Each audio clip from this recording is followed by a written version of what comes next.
গল্প অহংকারী হাতি ও চালাক শিয়াল অনেক দিন আগের কথা। এক গভীর জঙ্গলে বাস করত এক বিশাল হাতি। তার শরীর যেমন ছিল বিশাল, গায়েও ছিল প্রচণ্ড শক্তি। কিন্তু সমস্যা হল, তার মনে ছিল ভীষণ অহংকার।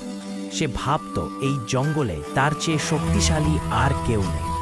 তাই সে বনের ছোট ছোট প্রাণীদের ওপর খুব অত্যাচার করত।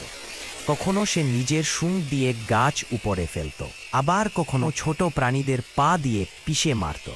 হাতির অত্যাচারে বনের পশু পাখিরা শান্তিতে বাস করতে পারছিল না।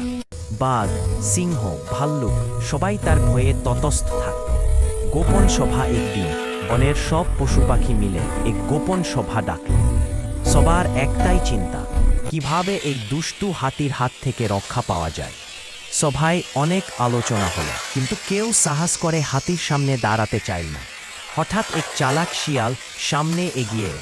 সে বলল, আপনারা চিন্তা করবেন না, গায়ের জোরে না পারলেও বুদ্ধির জোরে আমি এই হাতিকে শায়েস্তা করব। আমাকে শুধু একটা সুযোগ দিন। শিয়ালের ফন্দি। পরদিন শিয়াল হাতির